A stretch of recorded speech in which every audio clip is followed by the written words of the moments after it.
투자에 대한 모든 걸 파헤쳐보는 시간입니다. 투자 프로파일러 미스터 한, MBN골드 한규수 매니저님과 함께합니다. 안녕하세요. 네, 안녕하십니까. 어제 단서에서 이제 수급이 코스피에서 코스닥으로 움직일 거다라고 이야기를 해주셨는데 네. 오늘 진짜 코스피는 하락 마감, 코스닥은 상승 마감했습니다.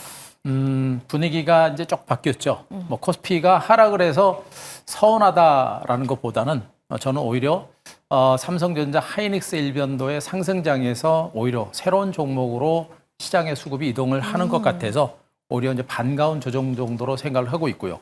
또 코스닥 시장의 반등이 이어졌듯이 우리 개인 투자자분들이 선호하는 종목 장세가 좀 나타났으면 하는 바람 가져봅니다. 네, 새로운 시장이 찾아오는 만큼, 새로운 국면에 접어든 만큼 내일장 전략도 잘 세워봐야 할 것 네. 같습니다. 내일 시장 단서 통해서 확인해 보시죠. 내일장 단서는 수급 이동이 본격화되고 있다. 된 건가요, 이미? 여기다 이제 퀘스천마크 하나 치려고 하다가 까먹었어요. 일단은 수급 이동이 본격화될 조짐은 일단 나오고 있는 것 같고요. 또 그리고 실질적으로 그 조짐이 본격화될지는 조금은 더 지켜봐야 될 것 같습니다. 아직까지 국내 증시가 이제 코리아 디스카운트 저평가된 증시가 정상화되는 그런 장세이다 보니까 실적이 좋은 종목군들의 강세는 이어집니다만 실적이 부진한 코스닥 종목들은 좀 상대적으로 상승할 수 있는 여력이 제한적이죠. 다만 지금 이제 반도체 중심의 성장주들의 상승세가 계속해서 진행이 되고 있어서 반도체라든가 일부 바이오제약주라든가 또 2차전지라든가 이런 성장주들의 또 실적이 좋아진 종목의 선별적인 반등은 이어질 가능성이 높기 때문에 뭐 딱히 코스닥으로만 이동한다라는 것보다는요. 일단 반도체 일변도의 상승장에서 벗어나서 여타 종목 그리고 코스닥 종목으로 수급의 이동이 연출될 수 있는 그런 가능성이 높은 것으로 보고 있고 오늘 코스피 지수의 조정은 뭐 그렇게 큰 것은 아닙니다. 좀 자연스러운 조정이기 때문에 무시할 만한 단계는 아니고요. 짧게는 4천선, 뭐 깊게는 한 3,900 정도까지 약간의 눌림과 기간 조정이 진행되는 그런 움직임 그런 가운데 강한 하방 경직이 연출되는 혼조 장세가 나올 것으로 보고 있어서 이 조정 장세를 좋은 주식을 좀 더 싸게 살 수 있는 그런 기회로 활용하시는 게 어떨까 하는 판단이겠고요. 일단 외국인 투자가들의 수급이 코스피 쪽에서 매도가 나오고 또 코스닥 쪽에서는 매수가 들어옵니다. 실질적으로 금융투자라든가 외국인들의 코스닥 종목에서 매수가 들어왔다는 얘기를 분명히 해드렸었고 오늘도 그 흐름이 나타났고요. 코스피 시장에서 무려 2조 원 이상의 엄청난 매물을 내놨기 때문에 당분간 외국인들은 코스피 종목에 대한 매도가 좀 진행이 될 수 있는 가능성이 좀 높습니다. 그리고 매도한 자금이 어디로 들어가는지를 우리가 계속해서 주목을 해보실 필요가 있겠다는 측면이겠고 코스닥 종목군들의 강세가 오늘 상대로 강하게 진행됐습니다만 코스닥 종목과 말씀드렸죠. 코스피 시장 내에서도 상대적으로 저평가된 대형주들이 많습니다. 그런 종목으로도 외국인들의 매수가 유입될 수 있는 그런 가능성이 있기 때문에 딱히 코스닥으로 간다라고 판단하지 말고 코스닥 내지는 코스피 시장의 저평가된 종목으로 외국인들의 수급이 이동할 수 있는 가능성을 열어놓고 종목을 좀 보시는 게 좋을 것 같습니다. 자, 오늘 투자자 매매 동향도 다시 한번 보도록 하겠습니다. 최근 2개월 동안 코스닥 시장의 외국인과 기관들의 수급 동향인데요. 역시 최근의 흐름도 보시더라도 빨간색 선이 외국인이라고 그랬죠. 그리고 검정색 선이 금융투자입니다. 최근 증권시장의 쌍두마차는 외국인과 금융투자 쪽이겠죠. 그래서 그 두 쪽이 수급이 어디로 쏠리냐 봐야 되는 건데 역시 수급 쪽에서 지금 외국인들 공격적으로 코스닥에서 강하게 매수가 들어온 모습이고 금융투자 쪽도 강하게 매수가 들어온 형태겠죠. 결국에 코스닥 시장에서 금융투자와 외국인들의 매수가 강하게 들어온다라고 한다면 결국에 코스닥 시장에 반등장이 이어질 가능성이 높겠고요. 코스닥 시장과 코스피 시장의 이격이 워낙에 크기 때문에 코스닥 시장의 상승세도 상대적으로 강하게 연출될 가능성이 높은 만큼 코스닥 시장에 대한 관심과 더불어서 코스피 내 저평가되고 못 올랐던 종목에 대한 관심도 같이 가져가자 이런 얘기를 또 한번 드리도록 하겠습니다. 네, 매니저님 말을 들으니까 확실히 이제 종목을 잘 정하는 게 중요하겠다라는 굉장히 생각도 중요하고요. 드네요. 참 시장이 요즘에 뭐 장은 좋은데 네. 그 종목을 접근하기가 좀 쉽지 않은 그런 장세고요. 종목이 너무 산발적으로 움직이다 보니까 조금 혼란스러우실 것 같습니다. 그래서 지금 장세는 이 종목 저 종목 많이 보시면 안 돼요. 네. 딱 잡아서 될 수 있는 종목에 대해서 선택과 집중하는 이런 전략이 성공하는 전략이니까 너무 많은 종목으로 승부를 걸려고 하지 말자라는 얘기도 함께 해드리겠습니다. 네, 그렇다면 매니저님이 픽한 종목은 무엇인지 잠시 후에 들어보도록 하고요. 포트폴리오 리뷰부터 해보도록 하겠습니다.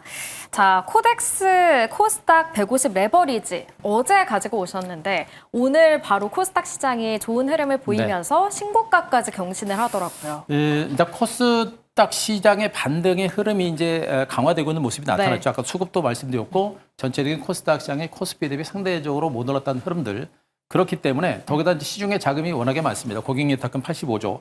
엄청난 시중 자금들이 들어오게 되면 코스닥 시장으로 들어올 수 있는 가능성이 상당히 높겠죠.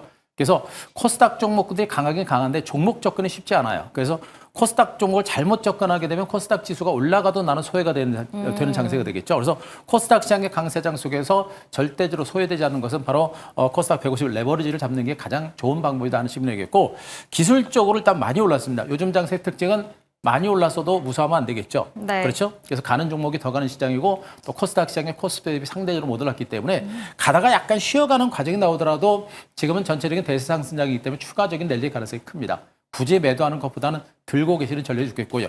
역시 약간의 조정이 나올 때는 아직까지는 우리가 매수 물량을 매집해 들어가는 그런 전략으로 해볼 만한 그런 종목인 것으로 보고 있어서, 자, 코스닥 시장의 반격 가능성과 이 종목의 추가적인 반등 가능성 보시고 좀 더 수익을 극대화하는 전략을 말씀드리도록 하겠습니다.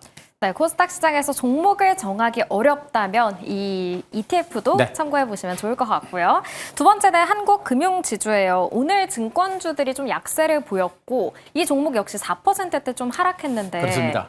어떤 전략이 좀 필요할까요? 보통 이제 시장이 오늘 꺾이지 않았으면 이런 네. 이제 증권주들 같은 경우는 시장이 꺾이지 않았으면 약간의 횡보세 플랫폼을 형성하다 곧바로 장대항모 세우는 그런 강세가 나오는데, 지수가 밀려버렸죠. 그리고 네. 이제 외국인들의 매물이 나오다 보니까 같이 밀렸던, 특별한 악재가 있어서 밀린 것은 아니고 약간 이제 매물에 의해서 밀린 것으로 보시면 되겠죠. 제가 보기엔 내일이나 모레 정도 지수 하락세가 좀 멈추게 되면 이런 종목들은 바로 이제 반발 매수가 들어올 것 같고요. 역시 이제 업황이 살아있고 올해뿐만 아니라 내년 증시의 화랑 장세에 대한 기대감, 3분기 실적, 그리고 여러 가지 이제 정책 호재들이 거의 반영되지 않았기 때문에 아직도 추가적인 반등세가 나올 가능성이 높습니다. 보통 이런 대형주들은요, 추세를 살짝 꺾어놓고서 땡기는 경우도 상당히 많습니다. 앞에서도 갔다가 또 누르고 반등이 났듯이 고점 돌파와 눌림이 나오는데 이 고점을 깨지 않는 선에서는 분명히 눌림 주고 다시 갈 수 있는 가능성이 굉장히 높아요. 앞서 말씀드렸듯이 당장 주가가 안 간다라고 그래가지고 답답해 하시면 안 되고요. 된다라고 판단되면 선택과 집중을 통해서 시간을 같이 투자할 때 제대로 된 결과가 나올 것이고, 이번 기간 조정이 끝나고 나서 반등이 났을 때는 좀 더 탄력적인 반등 가능성이 있으니까 아직은 저는 보유 전략이 맞다고 보고 있고요. 추가적으로 하락세가 나올 때는 여전히 없는 분들은 매수 전략을 단행할 수도 무리 없지 않을까, 이렇게 판단을 드리도록 하겠습니다. 네, 한국금융지주는 우리가 가져가는 전략 취해 보도록 하겠습니다. 그렇다면 내일 시장에서는 어떤 종목 집중해 보면 좋을지 내일장 공략 종목도 확인해 보시죠. 첫 번째 종목은 코오롱 티슈진입니다. 요즘 바이오가 핫한데 네. 그중에서 코오롱 티슈진일까요? 코로 티슈는 벌써 한 3번, 4번 정도 가져온 네, 것 많이 같고요. 가져오셨죠? 그리고 이제 제자리에서 지금 움직일 때마다 제가 가지고 오고 있는 건데, 제가 요즘에 이제 바이오 제약주들을 계속 분석을 드리면서 좋은 회사인 거는 알고 있는데 네. 타이밍을 잡기가 굉장히 어려워요. 그러니까 좋은 회사인 걸 아는데 본격적인 반등 시점을 잡기가 굉장히 어렵죠. 그래서 좋은 회사들을 잡아놓고 그 종목이 움직일 때마다 수급이 들어올 때마다 우리가 따라가는 그런 전략이 필요하겠고, 바이오 제약주들의 반등세는 뭐 장기화되고 있습니다. 여전히 장기화되고 있고 워낙에 성장 섹터들이 많기 때문에 바이오 제약주들은 뭐 이번 상승 랠리에서도 이렇게 감초 역할을 톡톡히 해내면서 중간에 강세 나올 거고, 오늘 코스닥 지수의 상승장을 이끌었던 것이 바로 이제 바이오 제약주들입니다. 그렇기 때문에 바이오 제약주들이 앞으로 이제 코스닥 시장 반등장을 견인한다고 했을 때 바이오 제약들의 추가적인 랠리가 나올 수 있겠죠. 그렇다면 바이오 제약주들에서도 강력한 실적 모멘텀과 성장 모멘텀이 있는 종목들의 반등은 분명히 나올 수 있는 가능성이 클 겁니다. 자, 그런 측면을 봤을 때 코롱 티슈진 같은 종목들 말씀드렸죠. 세계 최초로 이제 세포 유전자 치료, 골 관절염 치료제 TCG를 개발을 하고 있는 상태고요. 자, 미국에서 임상 3상이 진행되고 있고 내년 6월에 3상 결과가 나오고 있는데, 지금 시장에서 주목할 것은 바로 이제 이 코롱 티슈진의 TGC가 안정성과 유효성이 이미 확인이 된 상태입니다. 정말 치료 효과도 분명히 있고 부작용도 거의 없는 것이 확인이 되는 그런 상태이기 때문에 글로벌 빅파마들도 이 회사의 TGC에 대한 관심이 상당히 높아지고 있는 것으로 일단은 판단이 되고 있는 상태죠. 결론적으로 바이오 제약주들은 과거에 1000% 이상씩 갔던 종목들이 카더라 하는 기대감을 가지고 갔다가 곤두박질 치면서 폭락했던 그런 과정들을 겪었기 때문에 요즘 바이오 제약주들은 실질적으로 결과가 나오는 것을 확인하고 내지는 결과가 확실히 높을 때 주가가 움직이는 그런 경향이 있습니다. 좀 늦다라는 측면이겠죠. 그런 측면으로 봤을 때 이제 코롱 티슈진 같은 경우도 그런 결과를 감안했을 때 이제 서서히 움직일 만한 그런 단계가 온 것으로 보고 있고, 주가가 바닥을 다진 상태에서 지금 외국인들이 한 3일째 그리고 기관들이 한 이틀째 매수가 들어오면서 이제 수급도 좀 살아나는 형태입니다. 바이오 제약주가 가고 성장 모멘텀 확실하고 여기서 수급까지 살아나는 형태다라는 측면, 그리고 언급드렸듯이 골 관절염 치료제 세계 최초로 개발하는 것이기 때문에 이것이 만약에 상용화됐을 때 그 성장 잠재력과 주가의 상승 여력은 엄청나게 클 겁니다. 그렇기 때문에 제가 지금 주가가 뭐 답답한 위치가 있어도 주가가 움직일 때마다 가지고 오는 이유가 그만큼 성장 잠재력이 있기 때문이겠죠. 그래서 오늘 주가도 한 6% 반등이 나오고 수급도 살아나고 있기 때문에 현재 구간 우리가 한번 좀 주목해 볼 만한 종목으로 또 한번 말씀드리도록 하겠습니다. 네, 성장 잠재력이 있는 코오롱 티슈진, 그렇다면 목표가는 어디까지 설정해 볼까요? 네, 일단 움직이면은 뭐 1차적인 목표가는 뭐 그냥 달성할 수 있을 거로 보고 있는데, 움직이는 시점이 어디가 되느냐고, 지금 현재 이 반등의 흐름이 본격적인 상승의 흐름이다라고 한다면 저기 1차 상승 때가 나타났고요. 그리고 이제 중장기 횡보세가 나타나고 2차 반등이 나오는데 장기적인 N자 상승 패턴이 나오게 되면 1자 상승폭만큼 2자의 상승폭도 상당히 크게 나올 수 있는 가능성이 매우 높죠.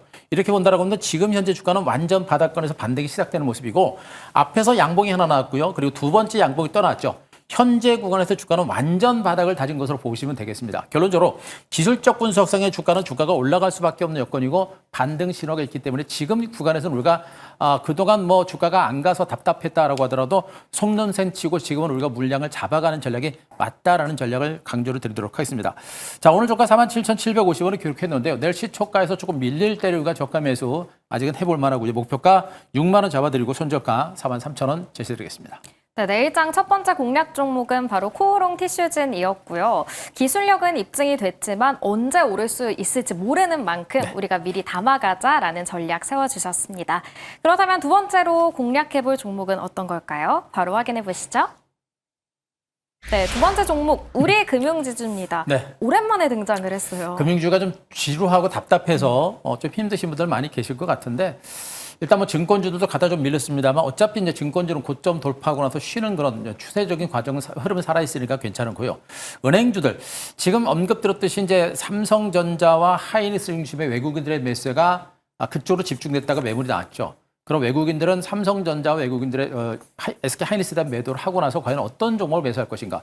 언급드렸듯이 코스닥으로도 자금이 들어갑니다만 코스피 대형주들 내에서도 못 올랐던 종목에 대한 매수가 들어옵니다. 바로 그게 바로 은행주다라는 것이겠고 최근에 코스피 대형주들 중에서도 정말 종목들 많이 올랐습니다. 뭐 말 그대로 뭐 방산주라든가 전력기기라든가 조선주라든가 이런 업황이 좋은 종목들도 주가가 많이 올라서 반도체를 매도하고 새로운 종목을 잡으려면 상대로 저평가된 종목이 많지 않아요. 그렇게 봤을 때 저평가된 종목은 지금 은행주들과 증권주가 될 것이고 최근에 못 올랐던 종목도 은행주가 될 겁니다. 은행주들의 실적은 여전히 좋은 그런 상태가 진행되고 있는 것이고요. 지금 현재 뭐 5배밖에 안 되는 그런 대표적인 종목이다라는 측면이 되겠고 현재 기관과 외국인들의 수급이 살아있고요. 가장 중요한 게 KB금융은 지금 외국인들의 지분이 대체로 70%가 넘습니다. 그리고 하나금융주라든가 신한주도 대체로 50%가 넘는 50%가 넘는 상태인데 이 종목 같은 경우는 외국인들의 지분이 한 40% 정도밖에 안 되는 상태여서 앞으로 외국인들의 매수가 지속적으로 더 들어올 수 있는 가능성이 상당히 높은 것으로 일단은 판단을 해둘 수가 있는 상태입니다. 자, 이런 상태에서 이제 성장주들로 시작할 수급이 갔다가 이제 저평가된 가치 쪽으로 매수가 들어올 거고요. 앞으로 실적에 대한 기대치 주저하는 정책이 좀 더 본격화된다는 측면을 감안할 때 2단 상승 가능성을 염두에 두고 조금 느리더라도 중간 바닥을 다지고 이제 움직임이 시작되고 있는 만큼 우리가 좀 시간을 가지고 접근해 볼 만한 종목이 아닌가 이렇게 말씀드리도록 하겠습니다. 네, 오늘 이 종목에 대한 외국인과 기관의 동반 매수가 들어왔는데 네. 가격 전략도 세워주시면요. 일단은 1차 상승 때와 함께 이제 2차 상승이 시작되는 모습이겠죠. 앞에서 1차 큰 시세가 났습니다. 올라갈 때도 굉장히 초반에는 힘들게 올라가다가 움직임이 강하게 되면 강하게 올라가고요. 그러다가 굉장히 긴 시간 동안 횡보세를 기록했습니다. 전형적인 중장기 N자 상승 패턴이고 1차 상승 후 되돌림 폭이 굉장히 적습니다. 주가 흐름 자체가 강력하다라는 그런 의미가 될 것이고 긴 횡보세를 보이고 나서 한 번, 두 번, 세 번, 네 번째에서 또 한 번의 양봉이 나오는 형태가 되겠죠. 3중 그것도 네 번째 바닥을 찍고 반등이 나선다는 건 그만큼 상승할 수 있는 여력이 크다라는 그런 의미가 될 겁니다. 그래서 이 구간 은행주가 본격적인 반등의 신호탄인지 아니면 또 눌렸다 갈지는 봐야 되겠습니다만 회사의 가치와 저평가된 외국인 종목군들의 수급이 들어올 수 있는 가능성이 높고 실질적으로 들어오고 있는 걸 감안하게 되면 점진적인 반등 가능성을 보고 우리가 한번 정도 길목을 잡아먹고 매수를 해볼 만한 종목으로 말씀드리도록 하겠습니다. 오늘 주가가 양봉이 났기 때문에 내일은 약간의 주가가 마이너스 관세가 한번 나올 가능성이 높기 때문에 약간의 이제 약밥 정도 선에서 한번 저가 매수를 말씀드릴 수가 있겠고요. 자, 목표가 28,500원 제시드리고 손절가 24,500원 말씀드리도록 하겠습니다. 네, 이렇게 우리 금융 지주에 대한 전략까지 세워봤습니다. 이제 수급이 이동하고 있는 걸로 보인다라고 얘기를 해주셨는데 그러면 좀 종목도 봐야 하는 종목도 이 두 종목 외에 어디서 만나볼 수 있을까요? 네, 지금 뭐 시장도 시장이지만 우리가 종목에 대한 전략이 굉장히 중요하겠죠. 네. 그래서 오늘도 뭐 우리 무료 방송을 통해서 여러분들이 주목해야 될 섹터와 종목에 대해서 말씀드렸는데 2차전지 그리고 반도체 소부장 계속해서 보셔야 될 것 같고요. 바이오 제약주들 또 보셔야 되고 그 안에서 여러분들이 관심을 가질 만한 종목도 오늘 무료 방송을 통해서 올려놨으니까요. 자, 유튜브 내지는 네이버 밴드 가셔서 엠뱅골드 한규소 검색하시고 오늘 무료 방송 참고하시기 바랍니다. 네, 이렇게 엠비엔골드 한규소 매니저님과 함께했습니다. 오늘 말씀 고맙습니다.